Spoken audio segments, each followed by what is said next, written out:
The howls did not sound like wolves, and that was the first thing Ronan Vaughan noticed long before he reached the village, because real wolves howled with rhythm, with distance between each voice, as if calling to one another across the forest.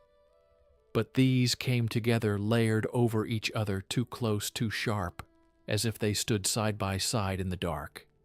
And yet the sound carried far too far for that to be true. It echoed through the trees in a way that made direction meaningless, coming from everywhere at once, and then stopping all at once, leaving behind a silence so complete it felt heavier than the noise itself. Ronan did not slow his steps, but his hand shifted slightly closer to the hilt of his blade, because anything that hunted in a pack and did not follow the rules of the wild was something that had learned to break them. And things that learned were always worse than things that followed instinct.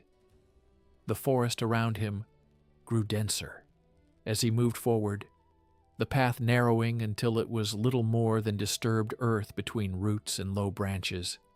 The smell here, different from the last hunt, not rot, not decay, but something sharper, something metallic, mixed with the faint scent of wet fur and old blood, and that alone told him enough. This was not something that cleaned its kills.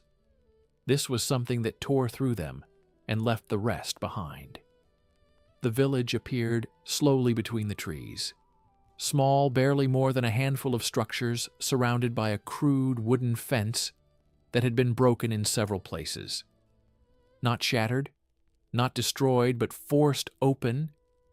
From the outside, the wood splintered inward, as if something had pushed through with controlled strength rather than blind force. And Ronan paused at the edge of it, his eyes scanning the ground first, because tracks always told the truth when people did not. And what he saw there made him still. For just a second.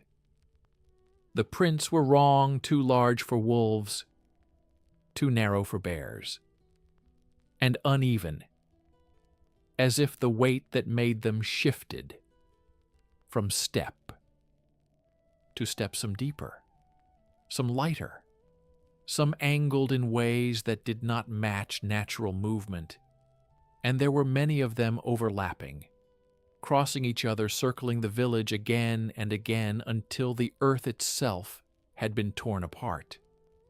By repetition, he stepped over the broken fence without hesitation, moving into the village proper, his gaze lifting now to the structures around him. Doors left open, windows shattered from the outside, claw marks carved deep into the wood. But not randomly. Not scattered, these marks followed patterns. Lines repeated across multiple surfaces at the same height, the same spacing, as if the creatures that made them had done so deliberately, testing the same motion again and again, until it became precise.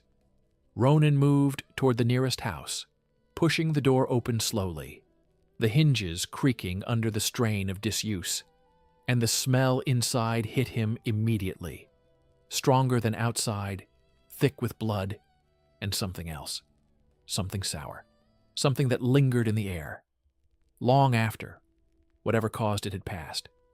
The interior was dark, but not empty.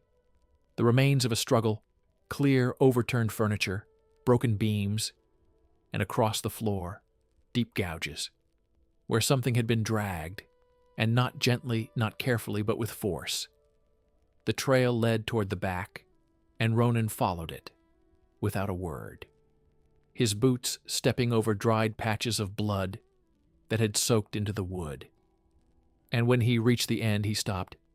The body lay there, what was left of it, torn apart, in a way that spoke not just of feeding, but of excess flesh, ripped unevenly, bones cracked open, not for marrow, but for access. And yet, despite the violence, there was something else. Again, that pattern. The same deliberate marks cut into the exposed bone, shallow lines carved with care.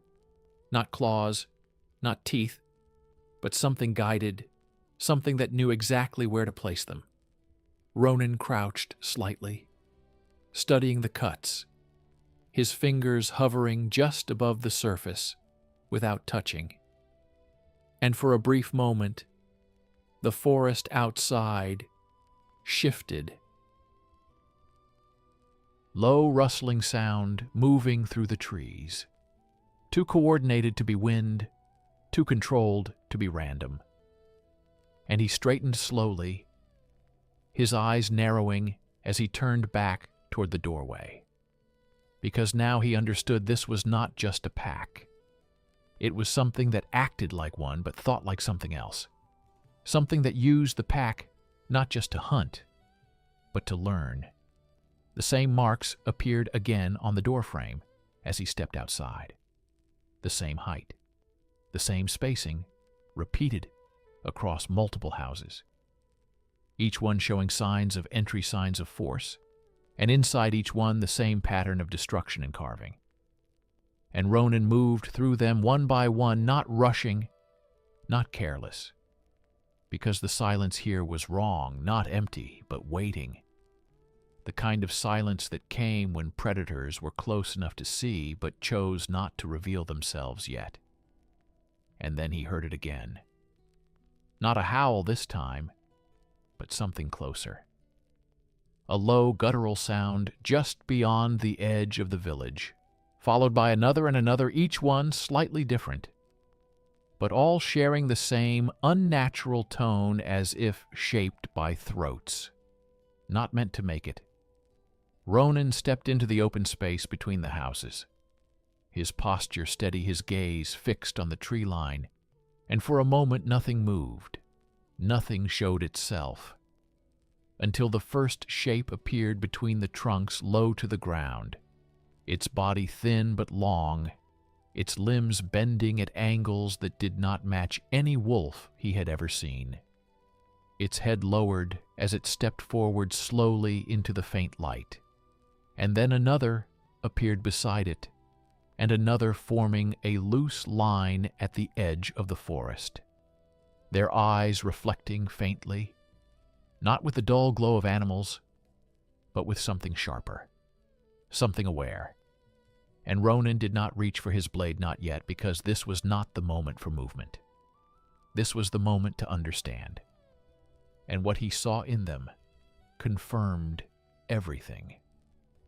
The bodies were wrong, not just in shape, but in construction patches of fur, uneven, as if taken from different animals, scars that did not heal properly, limbs that seemed attached rather than grown, and yet they moved together in perfect coordination. Each step mirrored each pause, shared as if they were guided by a single thought, rather than many. And then one of them stepped forward further than the others, its size slightly larger, its posture different, more upright, less animal, its head lifting just enough for Ronan to see its face more clearly. And for a brief moment something human flickered there, not in form, but in expression, in the way it watched him, in the way it measured distance and intent. And then it opened its mouth, and the sound that came out was not a howl, not entirely, but something closer to a voice stretched and broken, shaped into something that resembled speech, but never quite reached it. And the others responded immediately, shifting their positions, tightening the circle around the village without moving closer. And Ronan Vorn finally rested his hand, fully, on the hilt of his blade, because now he knew this was not a hunt that would begin with a single strike. This was something that had already chosen him as part of it. And whatever led that pack was not just watching him, it was learning him. And that made this far more dangerous than any beast he had faced. Before Ronan did not draw his blade, even as the creatures spread out along the tree line. Because striking first against something that learned, as it watched, would only teach it faster. And what stood before him was not a pack driven by hunger, but something guided, something that studied before it killed. And that meant every movement he made now mattered the largest of them. The one that had stepped forward remained still, its head slightly raised, its eyes fixed on him, with that same unnatural focus, while the others shifted slowly around it, their bodies low, their steps measured as they widened the circle without breaking formation. And Ronan turned just enough to keep them all in view, his posture relaxed but ready, his breathing steady, because panic had no place here, not when he was already surrounded. The wind moved through the village, then carrying with it the scent of them. Stronger now wet fur, old blood, and something beneath it, something that did not belong to any animal. A faint sourness like flesh that had been cut and stitched too many times and left to heal wrong. And Ronan's eyes narrowed slightly, because that confirmed what he had already suspected. These were not born like this. They had been made changed, forced into something that only resembled wolves. And whatever had done that was still here, still controlling them. The leader stepped forward again. One slow step, its limbs bending with that same unnatural delay, as if the joints did not quite belong to it. And Ronan watched closely this time. Not the movement itself, but the timing, the way the others reacted to it. And what he saw was clear. They did not act independently. They waited for it. They followed its rhythm, its signals. Even the smallest shift in its posture changed the way the pack moved, and that meant killing it would break them, or at least weaken them. But getting close enough to do that would not be simple, not with the rest positioned as they were. The creature opened its mouth again, that same broken sound forming in its throat, a low, distorted echo of something that might once have been human. And one of the others responded immediately, darting forward a single step before stopping just short of the open ground between them, testing him, probing for reaction. And Ronan did not give it one. He remained still, his gaze locked on the leader, because that was where the real threat lay, not in the bodies that rushed and tore, but in the mind that guided them. The silence stretched for a moment longer, then broke suddenly, as one of the creatures on his left lunged without warning, its body launching forward with explosive speed, its claws striking toward his side.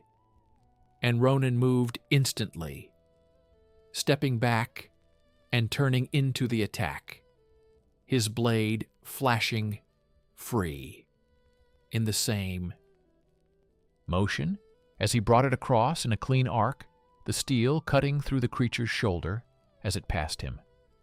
The impact solid, the resistance wrong. Not the give of flesh alone, but something harder beneath.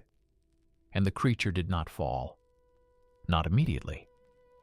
It stumbled, twisted, then righted itself with unnatural speed, its wounded limb hanging slightly lower, but still functional, still capable. And that told him enough pain did not slow them. Not in the way it should. The rest of the pack did not rush in. After that first strike, they held position, adjusting their spacing, slightly tightening the circle just enough to close any easy path of escape, and the leader did not move at all.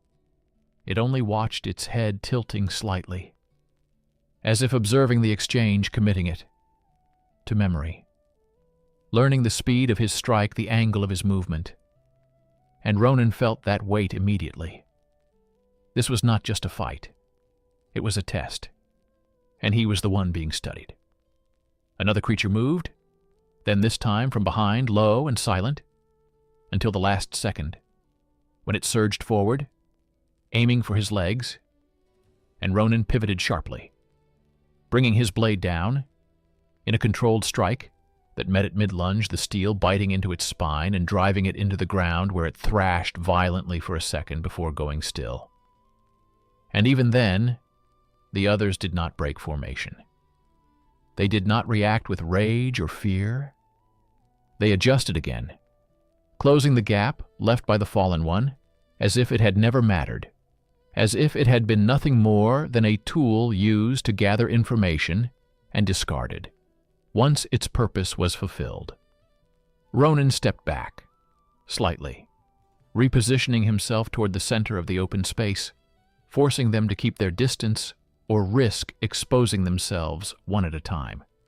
And for a moment the standoff returned heavier, now sharper, because both sides understood more than before. The leader shifted again, then taking another step forward into clearer view, and Ronan saw it fully. This time, the body larger than the others. But, built from the same wrong pieces, fur, patchy skin stretched unevenly over muscle that did not align properly, and along its side, faint lines where flesh had been cut and rejoined, crude but deliberate, and its face, though twisted, still held something of what it had once been. Not enough to recognize, but enough to unsettle. And when it looked at him, there was no animal instinct there, no simple hunger, only calculation, and something else, something that felt close to recognition, as if it had seen something like him before and remembered it. The creature let out another sound, then longer this time, more controlled, and the pack responded immediately, shifting in unison, their bodies lowering further, their positions tightening, not to attack yet but to prepare. And Ronan Vorn knew what that meant. This was no longer observation. This was the moment they would act together, not as scattered threats, but as one. And whatever came next would not be a test. It would be the beginning of the real hunt, and he would have to break them before they broke him. Because once they moved as a single force, there would be no space left to think only to fight and survive. The shift came all at once, not in sound, but in movement, the kind that happens when something decides at the same moment to stop watching and start killing. And Ronan felt it before he saw it. The tension in the air tightening like a drawn wire. And then the pack moved. Not one, not two, but all of them. At once, their bodies launching forward from different angles. Their steps perfectly timed, so that no single path remained open, no simple direction left to escape. And Ronan reacted without hesitation, stepping into the attack instead of away from it. Because retreat would only give them space to close faster, and the first of them reached him low and fast, aiming for his legs, but he met it mid-lunge, his blade driving down and through its skull with a sharp crack, before ripping free as he turned immediately to the second that came from his right, its claws slashing toward his side, and he blocked the strike with the flat of his blade, the impact heavier than before, the strength behind it wrong for something of that size, and he twisted his wrist, forcing the limb away before stepping forward and cutting across its throat. The wound opening wide, but not clean. Dark blood, spilling in uneven pulses as it staggered back, still moving, still alive, and a third hit him before it could fall, its weight slamming into his plecho, driving him half a step back, as its jaws snapped shut inches from his face, the smell of rot and wet fur filling his lungs. as he drove his knee upward into its chest, breaking its balance just enough to shove it off and cut downward, splitting its spine as it hit the ground. But even as it fell more, came their movements overlapping, their attacks layered, so that each moment of defense left him exposed to the next. And Ronan shifted constantly, never staying in one place long enough for them to surround him completely, his blade moving in tight controlled arcs, not wide, not wasteful. Every strike meant to disable or kill, because anything less would only give them more time to adapt. One of them leapt from behind, catching his arm with its claws, tearing through leather and biting into flesh. The pain, sharp, immediate. But he did not slow. He turned into it, driving his blade up through its jaw and into its skull, the steel punching through bone as the creature went limp against him, and he shoved it away.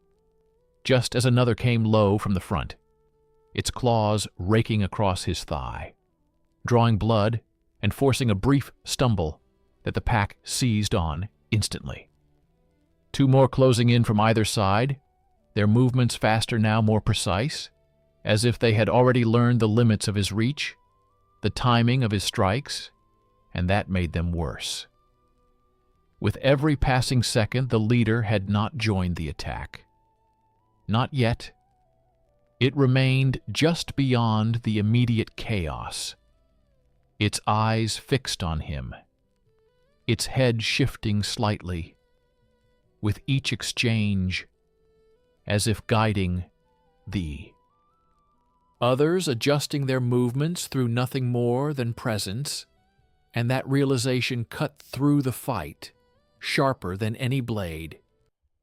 Because as long as it remained untouched, the pack would continue to improve, continue to close the gaps he created, until there were none left.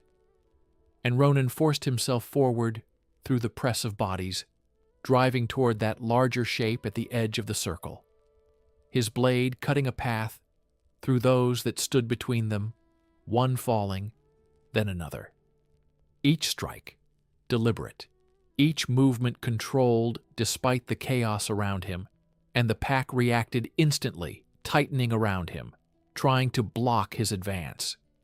Not with reckless force, but with calculated positioning, placing themselves where they could slow him without risking immediate death. And that alone proved how far gone they were. This was not instinct, this was strategy. And as he pushed through them, the leader finally moved, not backward, not away, but toward him. Its posture, lowering its limbs, coiling with unnatural precision, before it launched forward with a speed that surpassed the others entirely. Its body cutting through the space between them. In a blur of motion, its claws aimed not to wound, but to kill.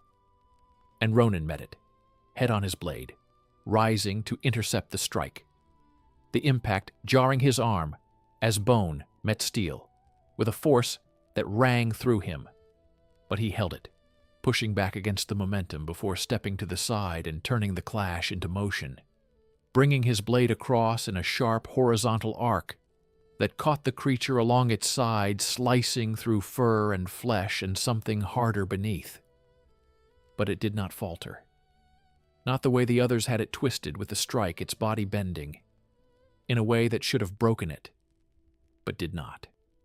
Its claws snapping toward him again, faster now, closer, and Ronan barely deflected the blow, the edge grazing his ribs as he stepped back, creating space for the first time since the attack began. And the leader did not press. Immediately, it circled instead.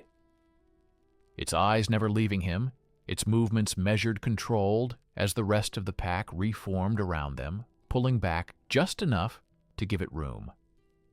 And that was when Ronan saw it clearly. The lines along its body, not just scars, but seams, where flesh had been cut and joined again multiple times, layers beneath layers, reinforcing it, strengthening it, making it something beyond the others. Not just a leader, but the result of whatever had been done to them, taken further refined. And as it opened its mouth again, that broken sound forming into something closer to a word. Then before the pack, stilled, completely waiting. And Ronan Vorn understood in that moment that this was not just a fight for survival. This was something being built in front of him, something that would not stop with this village or the next, if it was allowed to continue. And the only way to end it was to kill the thing that stood before him. Before it could become something even worse, Ronan did not attack immediately, even as the leader circled him, because rushing something that had already adapted to every movement he made would only end one way, and he had no intention of dying here, not to a thing that wore the shape of wolves, but thought like something far worse. So instead he adjusted his stance, lowering his blade slightly, not in surrender but in control, watching the way the creature reacted to the smallest shift in his posture. And it did react, its head tilting, its steps slowing just enough to account for the change, as if recalculating. And that confirmed what he already knew. This was not instinct. This was learning, continuous and deliberate. The seams along its body caught his eye again, as it moved lines of crude stitching where flesh had been forced together, reinforced over time, each layer thicker than the last, and that alone told him this thing had not been created. In a single moment, it had been built, piece by piece, improved with each attempt, each failure, each body that had not survived, becoming material for the next. And the others, the pack, they were not equals. They were stages, earlier forms discarded. Once something better had been made and left to serve. What came after a faint sound reached him. Then not from the forest, but from within. The leader itself, a low, uneven rhythm beneath the surface of its chest. Not a heartbeat. Not exactly. But something close enough to matter. And Ronan's eyes narrowed, because that was it. The difference between this one and the others. The thing that held it together. Something deeper. Something central that the rest did not possess, or had not yet formed. The creature stepped closer, then slow, deliberate, its gaze fixed on him. And for a brief moment the broken shape of its mouth shifted again. That same attempt at sound forming into something almost recognizable. Not a word, not fully, but closer than before. And Ronan felt the weight of that realization settle in. This thing was not just learning how to fight, it was learning how to be something else. Something that remembered enough of what it had once been to try and reach it again. And that made it more dangerous than anything else here, because it meant it would not stop. It would continue to change, to refine itself, until it no longer resembled the creatures around it at all, until it became something new. Something that could not be mistaken for anything but what it was. And if that happened, there would be no pack left, only at the rest consumed, used as parts, just as it had already begun to do. The pack shifted slightly behind it, their positions tightening again, but not to attack. Not yet, they were waiting for it. For the signal that would come when it had decided how to end this. And Ronan moved, then not forward, not back, but to the side, forcing it to turn, forcing it to adjust. Because anything that relied on calculation could be pushed into error if the variables changed too quickly, and the creature followed immediately. Its movement smooth, controlled its body, compensating for the shift with unnatural precision, and that told him enough he would not outmaneuver it. Not for long, not while it could adapt this quickly. So the answer was not to outthink it, but to overwhelm the part of it that did the thinking, the part that held the rest together, that faint rhythm beneath its chest, the thing that made it more than the others. A sudden movement broke the tension as one of the pack stepped forward slightly out of position, just enough to draw attention, and the leader reacted instantly. A sharp turn of its head, a subtle shift in posture, and the creature froze as if held in place by that single motion. And Ronan saw it clearly. Then the control not spoken, not signaled in any obvious way, but absolute. The pack did not act on their own. They responded to it entirely, and that meant, if it fell, they would not fight as one anymore, they would break scatter or become something else entirely. And that was the opening. Not a clean strike, not a simple kill, but a chance to break the structure that held them together. Ronan exhaled slowly, his grip tightening on the hilt of his blade as he shifted his weight forward just slightly enough to draw its attention fully to him. And the leader responded as expected, its focus narrowing its body, lowering in preparation for another strike. But this time, Ronan did not wait for it to move. First, he stepped in fast, closing the distance before it could react fully, his blade driving upward toward the center of its chest, aiming not for muscle, not for bone, but for that hidden rhythm beneath. And the creature reacted instantly, its body twisting to intercept the strike, its claws snapping down to block, and the steel met resistance harder than before, thicker, as if it had reinforced itself exactly where it needed to. But Ronan did not pull back. He forced the blade against that resistance, pushing through layer by layer, feeling the give of flesh, the crack of bone, until it slowed, just short of its target. And the creature lashed out in response, its claws tearing across his side, sending him back with force as pain flared sharp and immediate, and he staggered once before regaining his footing, his breath steady, despite it, because now he knew for certain the core was there, hidden but real, and it could be reached, but only if he committed fully. If he pushed past the defenses it had built around it, and that would mean taking the hit, taking the risk of getting close enough to strike where it mattered. And the creature circled again, slower, now, more cautious, as if it had understood the same thing, as if it knew what he was aiming for, and would do everything in its power to prevent it. And Ronan Vorn felt the fight narrow in that moment. No longer about surviving the pack, no longer about holding ground, but about a single point, a single strike that would decide everything. Because if he failed, the next exchange would be the last, and it would not be him walking away from it.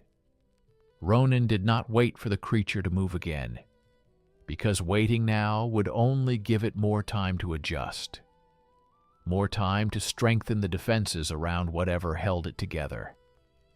And he had already seen how quickly it learned, how quickly it turned every exchange into advantage.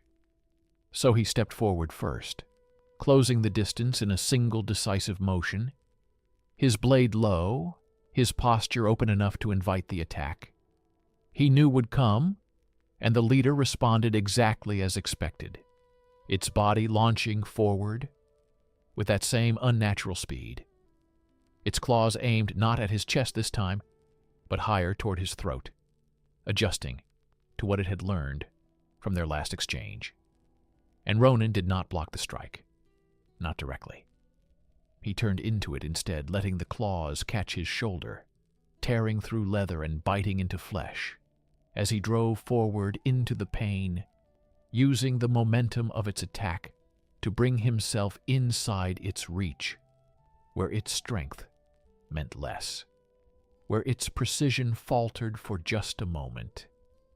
And that moment was enough. His blade came up from below, with all the force he had left behind it, the steel punching through the reinforced layers of bone and flesh at its chest, the resistance greater than before, but not enough to stop him. This time, not when he had committed fully. And he felt it. The break, the instant when the blade slipped past the last barrier and struck something deeper, something that moved against it, something that pulsed and fought, and he twisted the weapon hard, driving it further into that hidden core, and the reaction was immediate, violent. The creature's body convulsed, its limbs jerking in uncontrolled bursts as that broken sound erupted from its throat louder than before, closer to a scream than anything it had made yet. And Ronan did not let go. He stepped closer, forcing the blade deeper, still ignoring the claws that tore into his side, ignoring the weight of the creature as it slammed into him. Because if he pulled back now, it would not end. It would recover. It would adapt again, and this would begin all over. So he held his ground and twisted again, and the thing inside it gave not cleanly, not all at once, but enough. The rhythm beneath its chest breaking, stuttering, then stopping entirely. And the change was instant. The strength went out of it, the tension that had held its body together collapsing in on itself as the seams along its form split open, the forced structure failing, without the core to bind it. And the creature sagged against him, its weight suddenly dead, suddenly empty, and Ronan wrenched the blade free, stepping back as it fell to the ground in a heap of broken flesh and bone, the form unraveling as if it had never truly been whole. And for a moment, the forest held its breath, the pack still around them, their bodies frozen, their eyes fixed on the fallen shape as if waiting for it to rise again to move to command them. But it did not. The silence stretched, 1 second, 2, and then something shifted, not in sound, but in presence. The connection that had held them together snapping all at once, and the creatures reacted not as one, but as many, some stepping back.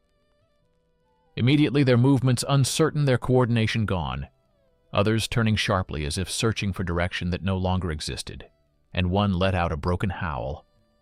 Not the same as before, not layered, not controlled, but raw and uneven. And that was all it took.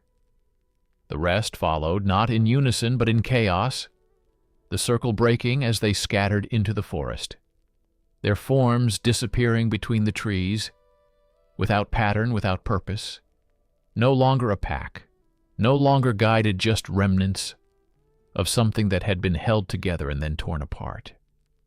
Ronan did not pursue them. He did not move at all for a moment, his breathing steady, despite the blood that ran down his side, his gaze fixed on the remains at his feet, because he needed to be certain, needed to see that it was truly over. And as he watched, the body continued to collapse, the pieces that had been forced together, separating further the structure that had made it something more, dissolving into nothing more than what it had always been. Parts taken from other things, used and discarded, and the forest around him settled slowly, the unnatural tension fading, the silence returning, but no longer heavy, no longer waiting, just empty the way it should have been, from the beginning. Ronan exhaled quietly, lowering his blade as he turned away from the remains, his eyes scanning the tree line once more. But the shapes that had been there before were gone, the watchers, the hunters, the pack reduced to nothing more than scattered creatures that would not survive long on their own, not in this state, not like this, and that was enough. the threat was ended. The thing that had been building itself, refining itself, learning how to become something worse had been stopped before it could reach that point. And Ronan Vaughan stepped out of the village without looking back, his movements steady. Despite the wounds, because this place was finished, there was nothing left here that needed him. And as he crossed the broken fence and entered the forest once more, the wind moved through the trees, carrying with it the last fading traces of that unnatural scent. And somewhere far in the distance, a single howl rose again. But this time, it was wrong in a different way. Not controlled, not shared. Just one voice alone, and it faded quickly, swallowed by the forest as if it had never been there at all. And Ronan did not slow, because he knew better than to believe that this would be the last of its kind. Things like this did not come from nowhere, and they did not end with a single death. They began somewhere deeper, somewhere unseen, and sooner or later, he would find that place, or it would find him, and when it did, there would be no pack, no scattered remnants, only something that had learned from all of this, and become stronger for it. And in the end, that was the only certainty that mattered.